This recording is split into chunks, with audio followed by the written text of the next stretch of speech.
2020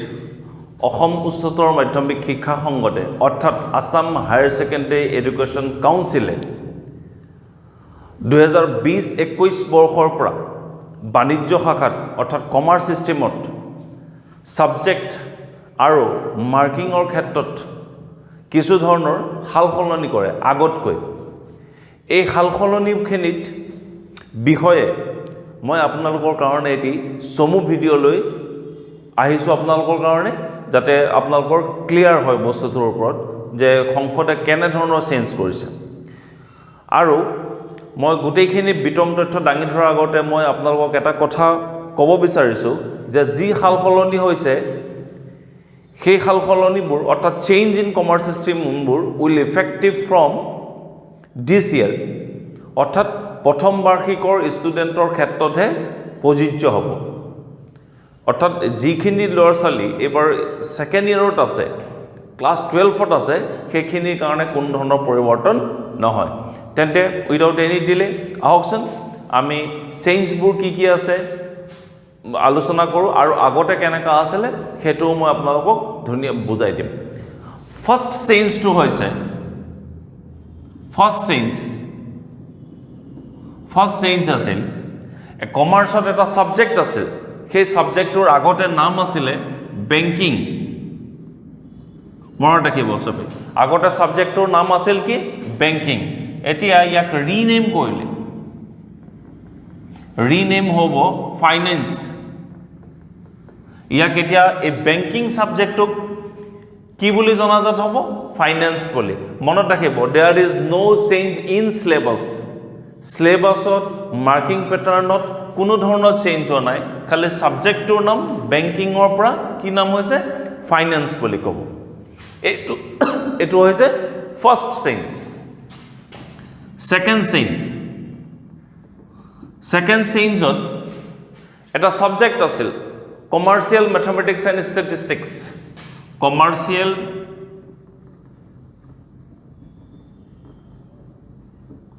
mathematics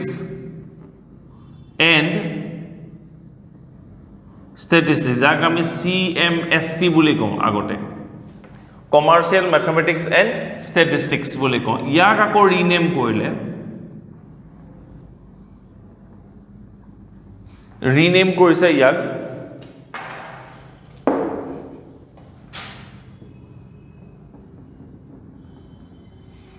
কৰিছে business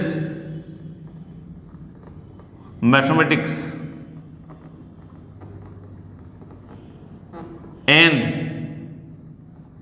statistics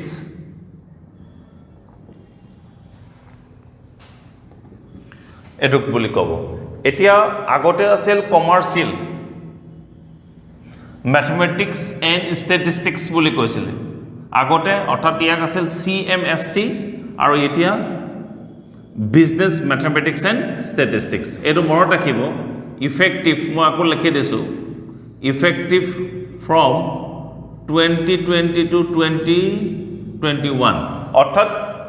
এই সেশনৰ পৰা 2021 সেশনৰ পৰা এবোৰ চেঞ্জ হ'ব থাৰ্ড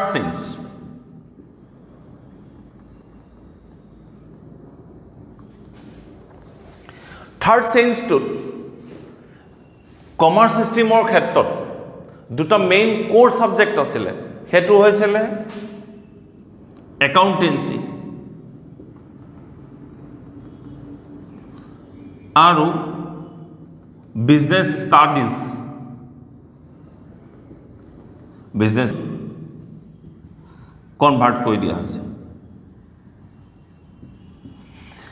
মনত ৰাখিব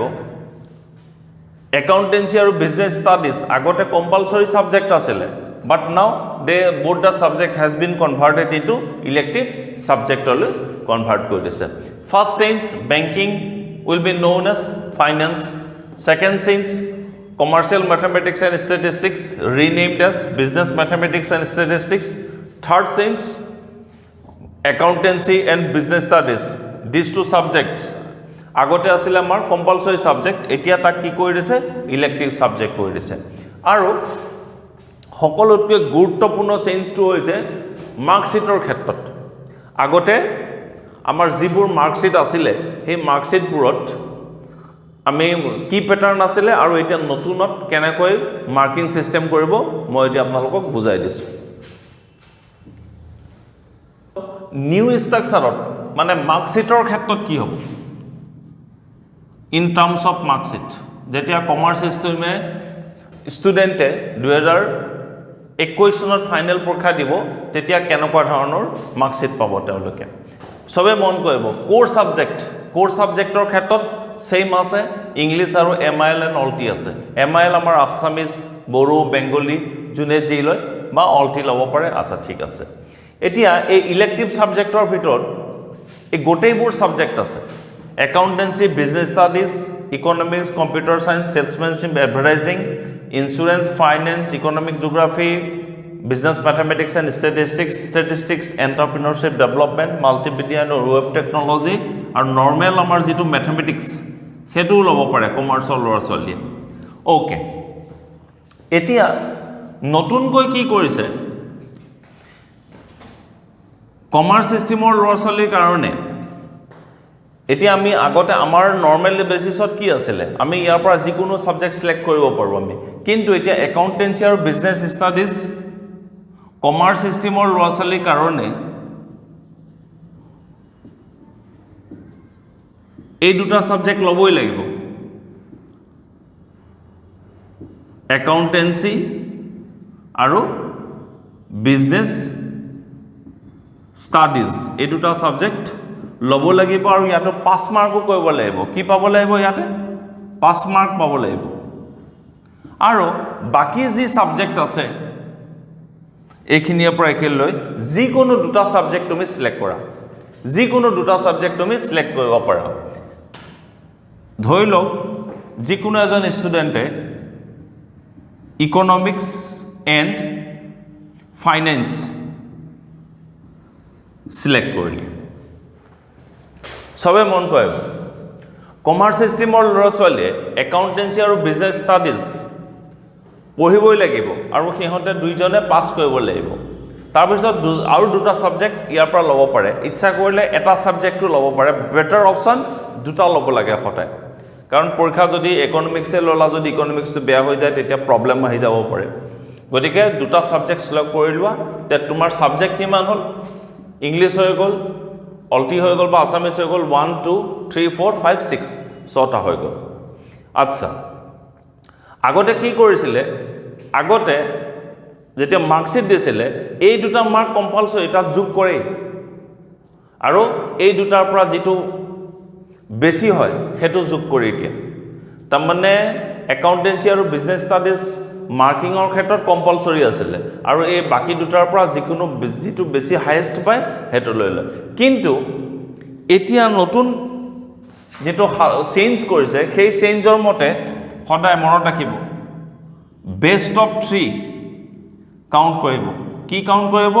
বেস্ট অফ 3 ধৰিলে একাউন্টেন্সি বিজনেস স্টাডিজ ইকোনমিক্স আৰু ফাইনেন্স এই চাৰিটা সাবজেক্টৰ ভিতৰত যি তিনটাত হাইয়েস্ট মাৰ্ক থাকিব সেই তিনটা সাবজেক্টে চুজ কৰিব যেনে মই বুজাই দিছো একাউন্টেন্সি বিজনেস স্টাডিজ ইকো আৰু ফাইনেন্স ধৰি লওক ইকোনমিক্সত 90 45 85 65 এতিয়া যদি এজন ষ্টুডেন্টে এইটো ধৰণে মাৰ্ক পায় বেস্ট অফ 3 মানে একাউন্টেন্সি থাকিব ইকোনমিক্স থাকিব ফাইনেন্স থাকিব কোনটো সাবজেক্ট তেওঁৰ ফোৰ্থ হৈ যাব বিজনেস স্টাডিজ ফোৰ্থ হৈ যাব কিন্তু কমাৰ্চৰ ল'ৰা-ছোৱালীৰ ক্ষেত্ৰত মনত ৰাখিবা একাউন্টেন্সি আৰু বিজনেস স্টাডিজ পঢ়িবই লাগিব আৰু পাছো কৰিব লাগিব 5 মাৰ্ক থাকিবই লাগিব দ্যাট মিন্স একাউন্টেন্সি আৰু business studies are the backbone of commerce বুলি কোৱা হয় গতিকে এই সিস্টেমটো আমাৰ আৰ্টছ আৰু সায়েন্সত আগৰ পৰা প্ৰচলিত আছিল কিন্তু কমাৰ্চ সিস্টেমত কাউন্সিলে 2021 সেশনৰ পৰা ইয়াক নতুনকৈ ইন্ট্ৰোডিউস কৰিছে গতিকে মই ভাবো সম্পূৰ্ণৰূপে ক্লিয়াৰ হৈ গৈছে গোটে ভিডিওটোৰ দ্বাৰা ইয়াত আৰু কোনো কনফিউজন থাকিব নালাগে কিবা অসুবিধা থাকিলে মোক মোৰ ইউটিউবৰ যি চেনেল থাকিব তাতে আপোনালোকে কমেণ্টত লিখিব পাৰে সুধিব পাৰে মই তাত এনসাৰখিনি দি দিম সো মই আকৌ থ্ৰুতে কৈ দিছো banking will be known as finance business commercial mathematics and statistics will be renamed as business mathematics and statistics আৰু accountancy আৰু business studies আগৰ নিচিনা compulsory subject নহয় এটো elective subject হলে কনভাৰ্ট কৰি দিছে still কমাৰ্চ সিস্টেমৰ ল'ৰা-ছোৱালীয়ে এই দুটা সাবজেক্ট পঢ়িব লাগিব আৰু পাছু কৰিব লাগিব নিউ যি চেঞ্জ কৰিছে সেই চেঞ্জৰ মতে বাকি আৰু মাৰ্কশিটৰ ক্ষেত্ৰত সদায় বেষ্ট অফ 3 কাউন্ট কৰিব আমাৰ যেটো আগতে সায়েন্স আৰু আৰ্টছত যেটো প্ৰচলিত আছে সেই সেম প্ৰসিডিউৰটো ইয়াতে কমাৰ্চ সিস্টেমত এপ্লাই কৰি দিছে মই ভাবো ইয়াত আৰু বুজিবলৈ একো কথা নাই আৰু গটেখিনি মোৰ ধুনিয়াকৈ বুজিব বুলি সব ষ্টুডেন্টে আশা কৰিছো আৰু কিবা অসুবিধা থাকিলে মোক কমেন্ট কৰিব পাৰিব okay thank you very much